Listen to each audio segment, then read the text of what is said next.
Going live. Chapter 12. And there appeared a great wonder in heaven, a woman clothed with the sun, and the moon under her feet, and upon her head a crown of 12 stars. And she, being with child, cried, travailing in birth, and pained to be delivered. And there appeared another wonder in heaven, and behold, a great red dragon, having 7 heads and 10 horns, and 7 crowns upon his heads. And his tail drew the third part of the stars of heaven, and did cast them to the earth. And the dragon stood before the woman which was ready to be delivered, for to devour her child as soon as it was born. And she brought forth a man-child, who was to rule all nations with a rod of iron. And her child was caught up unto God and to his throne. And the woman fled into the wilderness, where she hath a place prepared of God, that they should feed her there 1,260 days. And there was war in heaven. Michael and his angels fought against the dragon, and the dragon fought and his angels, and prevailed not, neither was their place found any more in heaven. And the great dragon was cast out, that old serpent called the devil and Satan, which deceiveth the whole world. He was cast out into the earth, and his angels were cast out with him. And I heard a loud voice saying in heaven, Now is come salvation and strength and the kingdom of our God and the... Okay, I just got to talk about it really quick.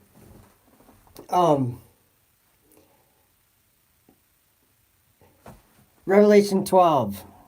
Like 3 years ago, there's a lot of people talking about it. Signs in the heavens. Great wonder. And it boggles my mind how you have people that believe this, and that's great. They believe that it's true, and I do too. I believe that that was a sign in the sky for us. And let me go back a little bit. There's one detail that people seem to overlook. Where did John look? Where was he looking? He was looking up at heaven. And in fact, he was looking at the sun, moon, and stars because, well, let me play it. We just need to analyze this really quick because there's something to learn here. A great wonder in heaven. Oops. A woman clothed... Sorry. And there appeared a great wonder in heaven. In heaven. A woman clothed with the sun. The sun. And the moon under her the feet. Moon. And upon her head a crown of 12 stars. Crown of 12 stars. She was up in the sky. She was up in the firmament. Right? So, side note, I think that's New Jerusalem. But, hold on. And she, being with child, cried, travailing in birth, and pained to be delivered. So she was ready to have a baby. Now, this is where people shut their eyes and ears, but listen to what he says. He just looked up in the heavens and he saw a woman clothed with the sun and the moon under her feet and a crown of 12 stars. Now he looks up there again. There appeared another wonder in heaven, and behold, a great red dragon, having 7 heads and 10 horns, and 7 crowns upon his heads. And his tail drew the third part of the stars of heaven, and did cast them to the earth. Okay, his tail. Now I'm going to go to my YouTube here, or not mine, but I'm on my tablet here. What I want to do is I want to do a search on YouTube for SpaceX Red Dragon.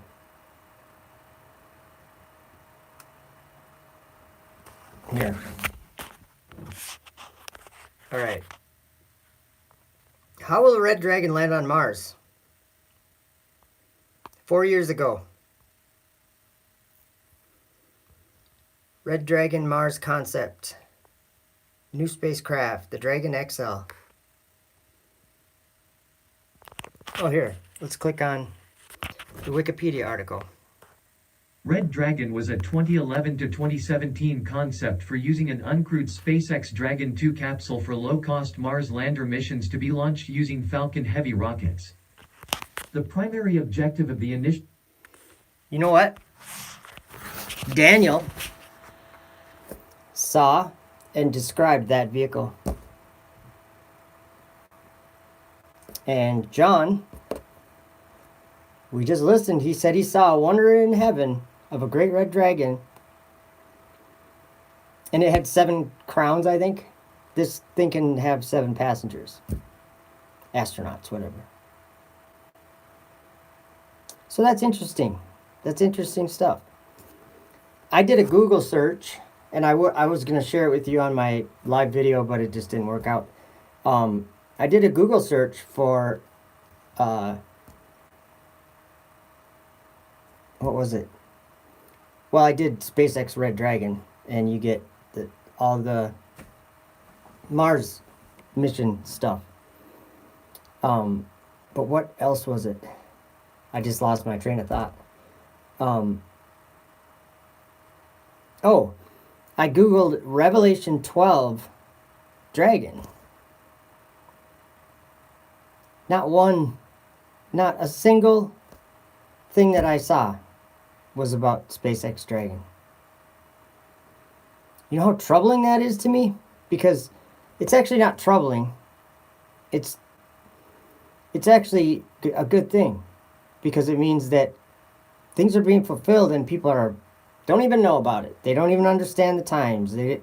That's what Jesus said to some of the people when he was here. He said, you understand the face of the sky and what the weather's going to be, but you don't understand the times. Thanks, Kelly. And most people don't understand the times. But we have testimony from John, who wrote Revelation, and he said, what did he say? He said he saw something that we saw 3 years ago today in the sky. And then he said he also saw something else. And what was it doing? He saw a red dragon. And what was it doing? It was casting down the stars to the ground with his tail. Well, did you hear what this guy just said? This Wikipedia article? Let me listen to what he says, lifts it into orbit. Okay, this would be his tail. Using an uncrewed SpaceX Dragon 2 capsule for low-cost Mars lander missions to be launched using Falcon Heavy rockets. Falcon Heavy rockets. The primary objective of the... Let me grab my Bible.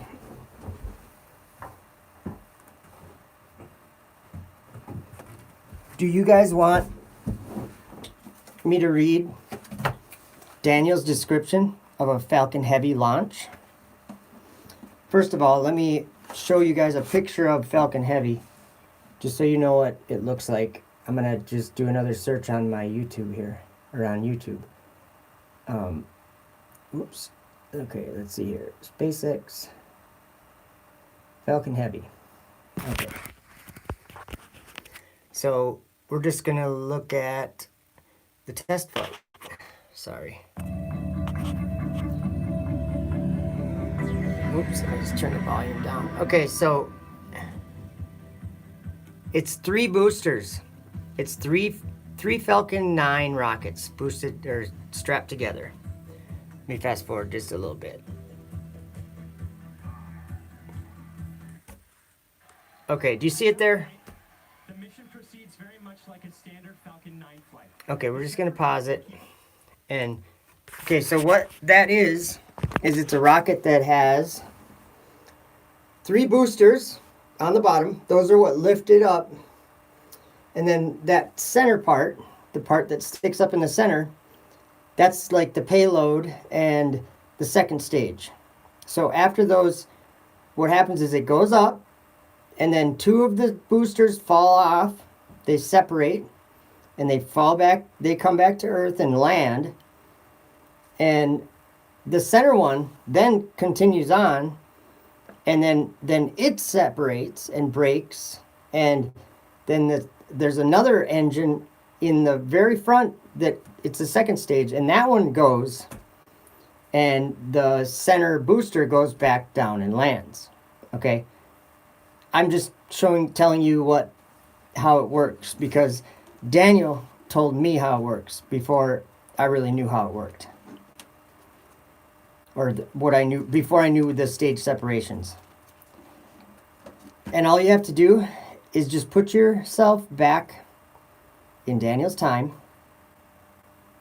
Just think of the things that he would have been able to compare this to if he saw this, okay? If Daniel saw this, thank you, Shanna. I didn't catch the verse, but I saw that it was verse. Daniel saw this, guys. Like, I'm just convicted to tell you guys this. I just showed you that John very likely saw this. Because there's only one dragon in heaven, guys. In the last 2,000 years, there's only been one dragon one actual dragon that's been in the sky. That'd be SpaceX Dragon.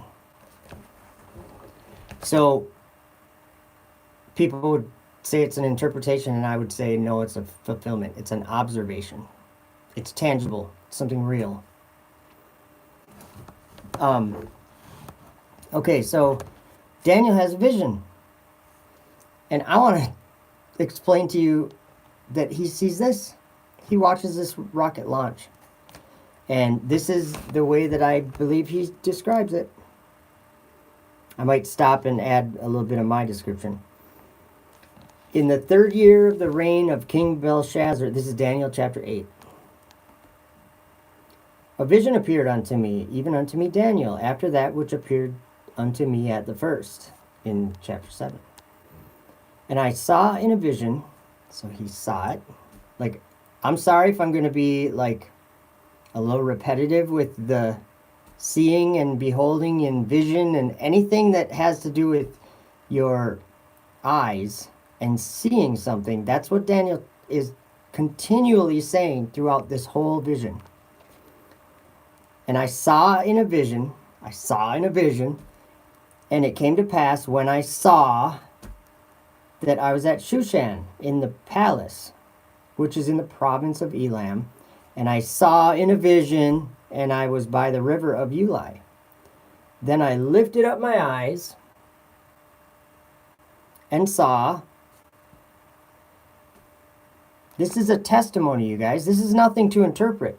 This is a testimony. Daniel's just saying, here's what I saw. Like right here, there's a window right here. I could tell you what's outside the window, but you couldn't see it. So if I said, I saw a raccoon out there, you guys would think of a raccoon, right? If I said I saw a blue pickup truck, you guys would think of a blue pickup truck. But if there was something I saw that there was no word for, I might have to just make up what it looks like to me. Okay? Sorry. Okay, I lifted up mine eyes and saw, and behold, there stood before the river a ram which had 2 horns. And the 2 horns were high, but one was higher than the other, and the higher came up last. I saw the ram pushing westward and northward and southward, so that no beast might stand before him. Neither was there any that could deliver out of his hand, but he did according to his will and became great. I saw the ram. Did I already read that? Yeah, I did. I'm sorry. And as I was considering, now listen, in this verse there's something very important, okay? Very important. Because he sees something flying.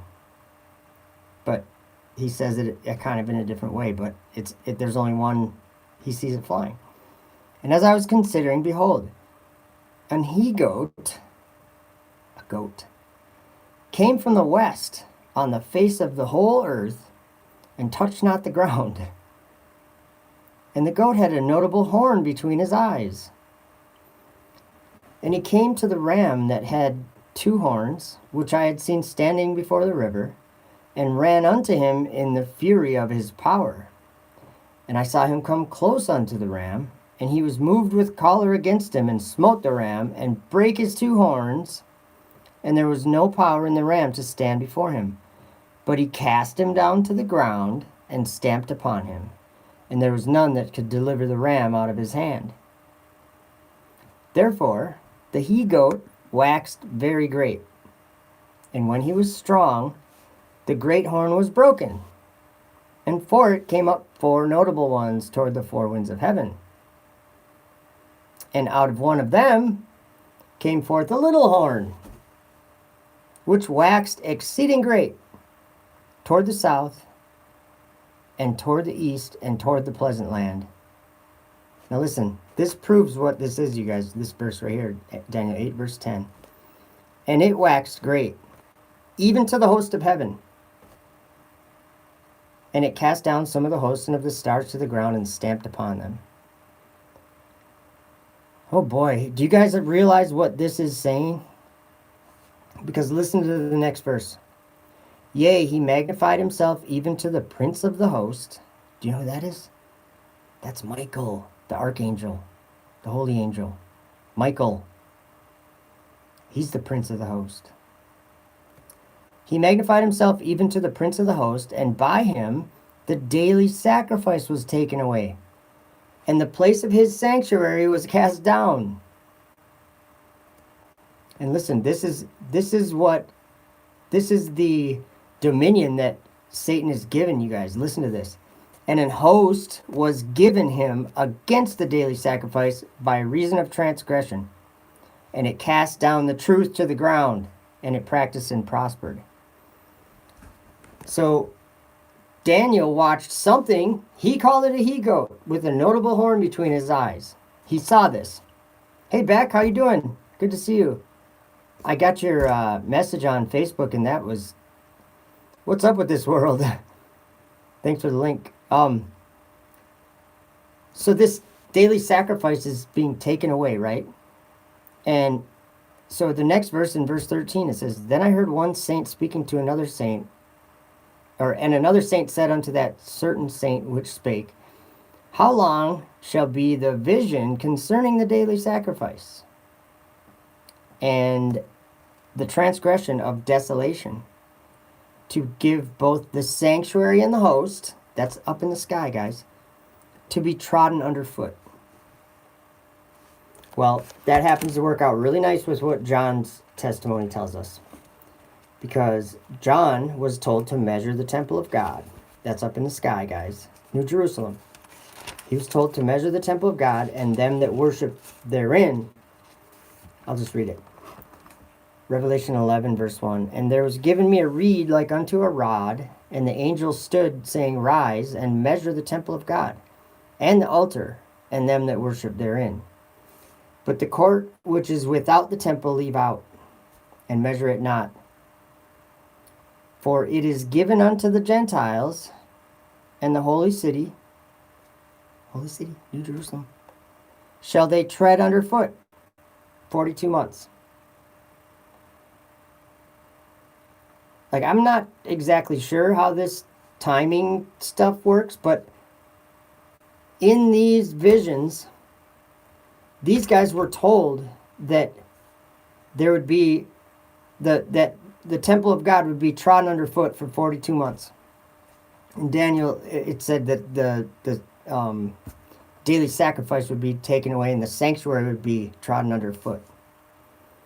And Daniel said the whole vision, or he was told the whole vision would be 2,300 days.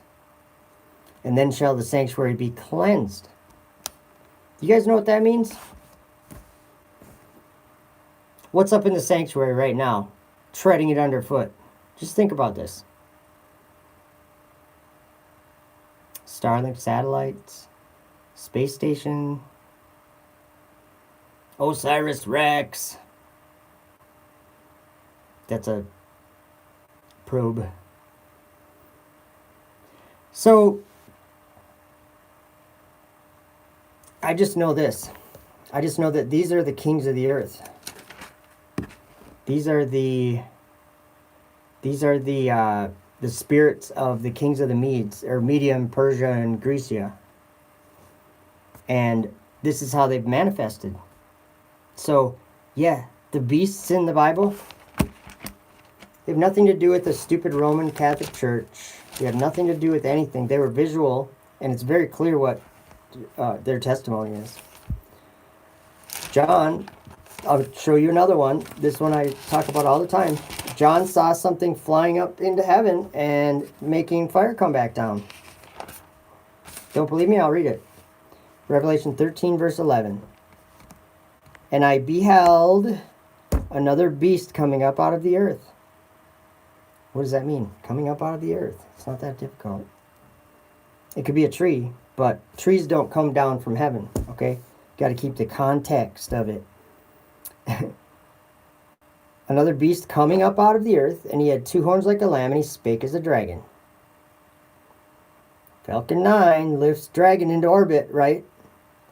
And the Falcon 9 rocket is the only rocket that can land back on Earth again using fire, literal fire. It says in verse 13, and he doeth great wonders, so that he maketh fire come down from heaven on the earth in the sight of men, and deceiveth them that dwell on the earth by the means of those miracles, which he had power to do in the sight of the beast. So if you ever see a rocket landing, and it's like 23 stories tall, and it comes down, and it's like, sits there. Using fire, using thrust. If you ever see that, just know that it's a big deception coming from the devil, and it's a miracle being performed by Satan. Just know that. And that's why the flat earthers say it's fake, because it might as well be fake. It is only here to deceive the world. So anyway, COVID-19 came from outer darkness. I'm pretty sure of that. It's a spiritual disease, you guys. It's tormenting people in this world. And I don't know how long that goes for, but like I'm saying, if there was a Revelation 12 sign and people made videos about it, and then when the time came around, we saw what we expected to see in the sky going up to that September 23rd, and it was an exciting thing, that just because it's like very similar to what we read, right? So when that happens and people get into it and they're like, yeah, this is from God, or what, this is a sign from God, why did they stop with right there? Why did they stop there? Let's not stop there. John also said that right after that, the next thing he said is that he saw a dragon up there. So then in 2020, anyway, there's a dragon up there. And that dragon gives its power to another thing that's up there, the space station. That's right here too, right in Revelation 13, verse 2. And the beast which I saw was like unto a leopard, maybe because it's fast, I don't know. And his feet were as the feet of a bear, maybe because Russia was the only way to get there, until just the last Dragon launch that launched Bob and Doug up there. First time in 9 years that anybody's launched from American soil to go to the space station. Otherwise, they had to ride with Russia. For all those 9 years, only Russia. Feet of a bear.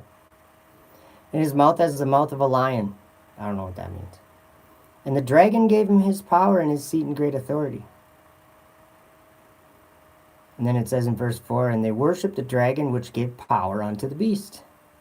And they worshipped the beast, saying, who is like unto the beast? Who is able to make war with him? That's what all the globe people are being deceived by. They see that light flying over them, and they think that it's an accomplishment that men have done that. They don't understand where they're going. That's outer darkness, evil spirits. That's also in here. Revelation 18, it talks about Babylon the Great, that city that reigns over the kings of the earth. And it's Mystery Babylon. It says it's a prison for fallen angels. Where is that? Or it doesn't say exactly that. It does if you look it up in the Greek, but it says, an angel came down from heaven, having great power, and the earth was lightened with his glory, and he cried with mightily with a strong voice, saying, Babylon the Great is fallen, and is become the habitation of devils, and the hold of every foul spirit, and a cage of every unclean and hateful bird.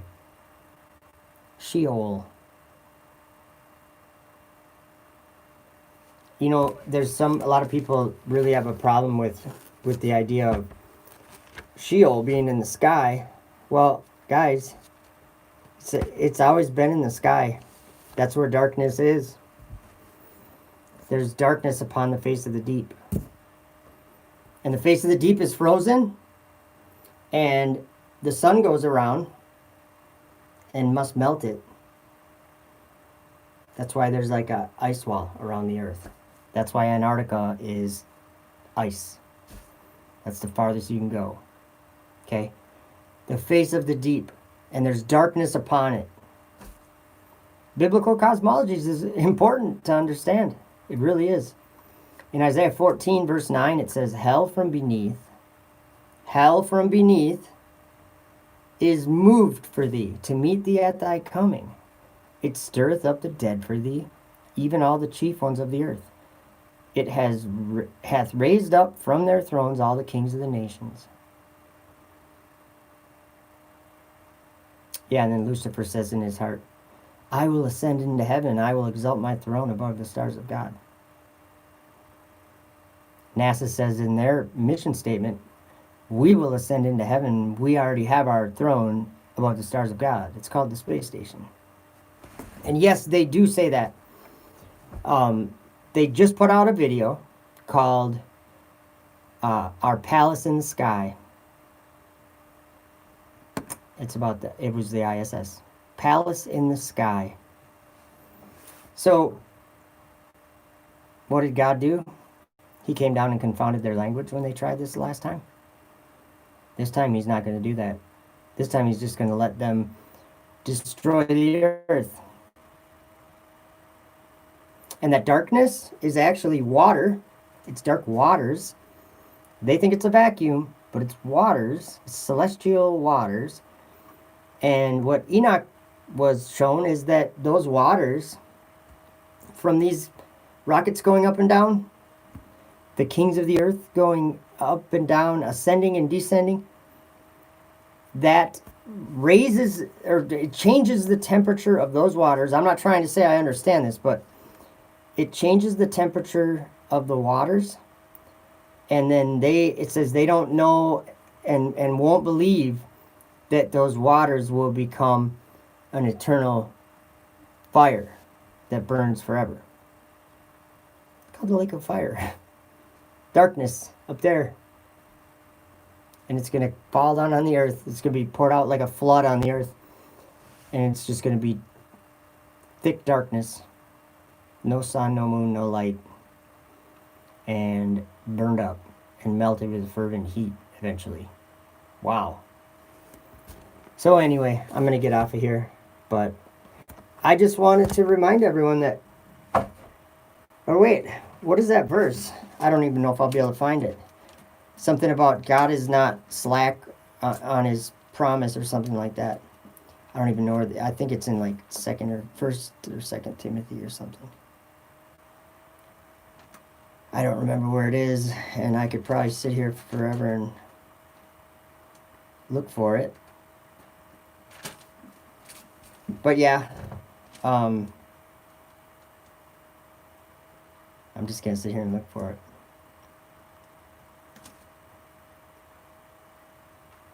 Oh, look at this. Now the Spirit speaketh expressly that in latter times some shall depart from the faith, giving heed to seducing spirits and doctrines of devils, speaking lies in hypocrisy, having their conscience seared with a hot iron, forbidding to marry and commanding to abstain from meats which God hath created to be received with thanksgiving of them which believe and know the truth. For every creature of God is good, and nothing to be refused, if it be received with thanksgiving. For it is sanctified by the word of God and prayer. If thou put the brethren in remembrance of these things, thou shalt be a good minister of Jesus Christ, nourished up in the words of faith and of good doctrine, whereunto thou hast attained.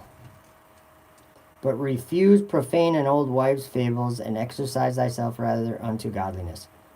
For bodily exercise profiteth little, but godliness is profitable unto all things, having promise of life that now is, and of that which is to come. This is a faithful saying and a worthy of all acceptation. If I said that right.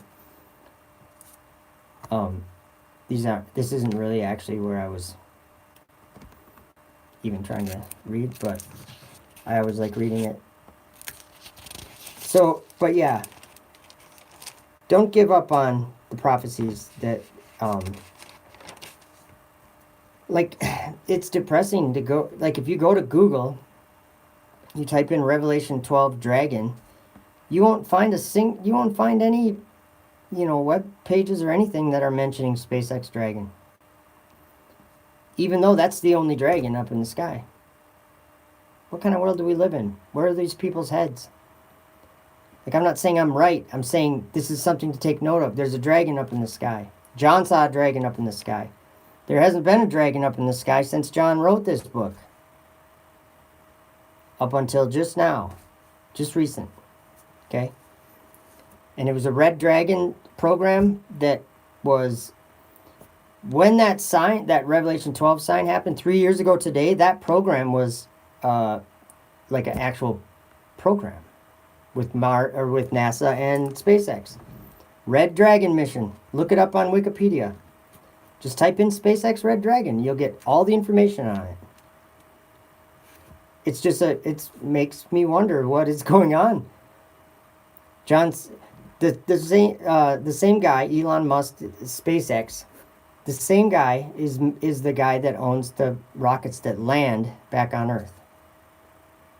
He's that guy. He's the guy.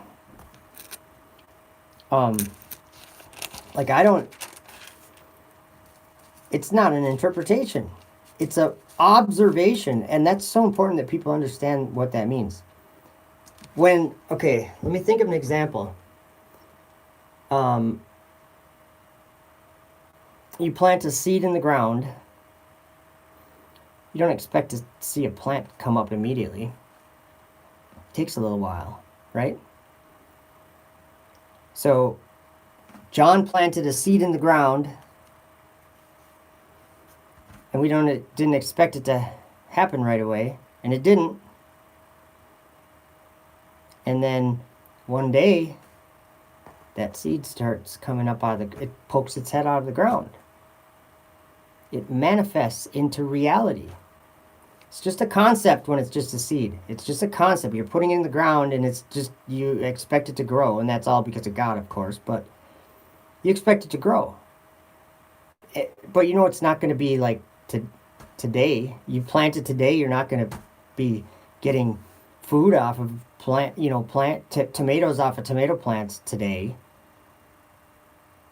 But one day that tomato plant will come up. And when it does, that's why John planted the seed. So what I'm saying is, when dragon manifests and is flying in the sky, that's why John wrote this. That's why Jesus gave him the vision and sent this signified angel. And by the way, the book of Revelation is the testimony of Jesus Christ from heaven. So, very important information. Very important information. I'm still kind of looking here. I don't remember at all where that is, but yeah.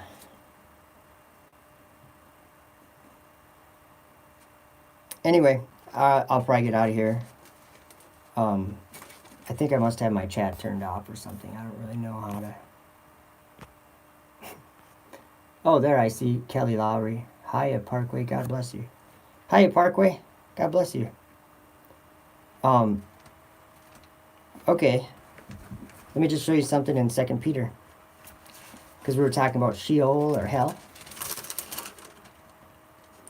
2 Peter 2 verse 4 says, "For if God spared not the angels that sinned, but cast them down to hell." That doesn't necessarily mean that hell is down beneath the earth. God cast them down. He's in the highest heaven. He cast them down. But he also explained to Enoch that the spirits of heaven dwell in heaven. They're angelic or celestial spirits dwell in heaven. So the fallen angels, they were buried in the earth for 70 generations, but then they were led off to their prison of darkness under chains where the 7 planets are bound. That darkness, outer darkness, where there will be weeping and gnashing of teeth. I'm just saying there's no other place of darkness. Darkness is in the sky. I suppose you could dig a hole and it would be dark, but if you dug a hole in the earth, you'd be in the earth, which is a physical, material place. But if you dug a hole, but if you climbed up to the sky, you're not in the earth anymore. You're not in a physical place. You're in a celestial place, whatever that may be. I don't know. Like it's light. So, Revelation 12. Hey, what's 1260 days minus 3 years? Could be something interesting. You don't know. All right, guys, I'm out of here. Thank you for hanging out. Sorry about all the trouble earlier with the live stream stuff. I'll have to get that figured out. Have a good night.